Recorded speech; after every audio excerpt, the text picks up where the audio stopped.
नमस्कार मंडळी, योगीसी किचनमध्ये आपल्या सर्वांचं स्वागत आहे. आज आपण करडईची भाजी बघणार आहोत. सुकी झणझणीत करडईची भाजी जी चवीला एकदम भारी लागते, कडवड बिलकुलही बनत नाही, लहान मुलंही आवडीने खातील अशी भाजी आहे. चला तर मग बघूयात आपण. ते आपण करडई भाजी तोडून घेतलेली आहे देठासहित आणि तिला चांगली आपल्याला धुवून घ्यायची आहे, जेणेकरून माती वगैरे डस्ट काय असेल ते निघून जाईल. थोडी निथळल्यानंतर ना आपल्याला ती बारीक चिरून घ्यायची आहे. बघू शकता आपण बारीक भाजी आपण चिरून घेणार आहोत. अशा प्रकारे भाजी चिरून घेतलेली आहे.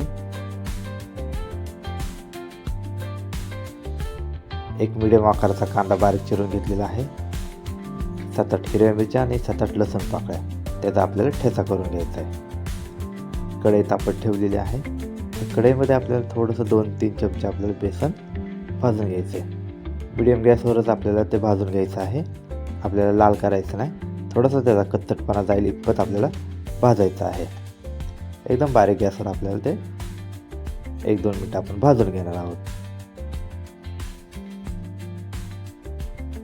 बघू शकता तुम्ही आपलं बेसन भाजलेलं आहे, ते आपण एका प्लेटमध्ये काढून घेणार आहोत. पुन्हा ती कढई आपण थोडीशी धुवून तीच कढई आपण गॅसवर ठेवणार आहोत. त्याच्यामध्ये आपण तेल घेतलेलं आहे. अर्धा चमचा मोहरी आणि अर्धा चमचा जिरे टाकलेलं आहे आपण त्याच्यामध्ये, आणि बारीक चिरलेला कांदा. हे आपण 2 मिनटं आपण चांगलं परतून घेणार आहोत. कांदा लाल होईस्तोपर्यंत आपण त्याला परतून घेणार आहोत.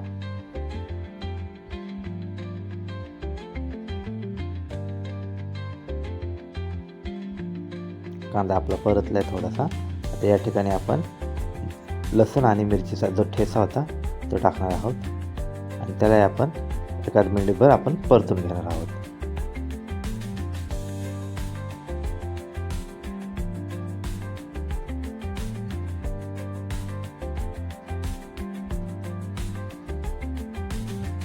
बघू शकता आपलं चांगलं परतलेलं आहे. आता या ठिकाणी आपल्याला चिरून घेतलेली जी भाजी आहे करडईची ती टाकायची आहे.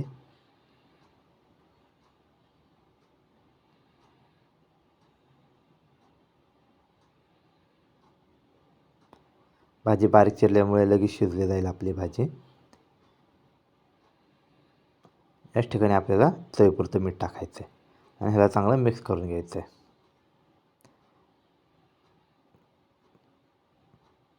भाजी चांगली थोडीशी मऊ झालेली आहे. गॅस बारीक करायचा आहे आपल्याला आणि आपल्याला एक 5 मिनिटासाठी त्याला वाफ द्यायची आहे. 5 मिनिटं झालेले एकदा बघूयात आपण भाजी कितपत शिजलेली आहे. खाली लागायला पण नको. आपण त्याला एकदा मिक्स करून घेऊयात.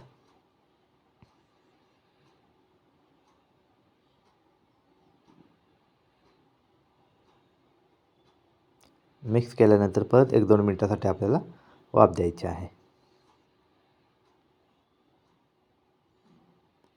बघू शकता तुम्ही आपली भाजी शिजलेली आहे चांगली. एकदम गाळही नाही करायची आपल्याला. आता या ठिकाणी आपल्याला थोडीशी हळद टाकायची आहे.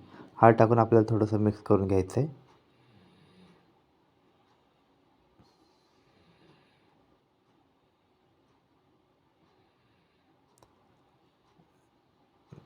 मिक्स केल्यानंतर आपल्याला जे भाजलेलं बेसन आहे ते 2 ते 2.5 चमचे आपल्याला टाकायचं आहे. सुरुवातीला आपण 2 चमचे टाकून त्याला मिक्स करून घेणार आहोत लगेचच भाजीमध्ये. आपल्याला जास्त परतायची गरज नाही, कारण आपलं बेसन भाजलेलं आहे. भाजीतलं पाणी आटलेलं आहे.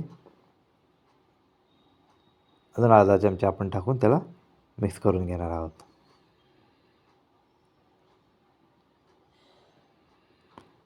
आता या ठिकाणी आपल्याला जाडसर असा शेंगदाण्याचा कूट टाकायचा आहे.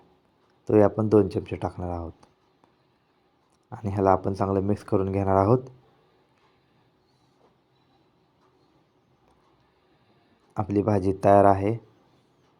अशा प्रकारे भाजी तुम्ही करून बघा, तुम्हाला नक्कीच आवडेल आणि खायला एकदम टेस्टी लागेल. व्हिडिओ आवडला असेल तर आपल्या व्हिडिओला लाईक, शेअर आणि सबस्क्राईब करा. अशाच नवीन नवीन रेसिपी तुम्हाला आपल्या चॅनलवर बघायला भेटतील.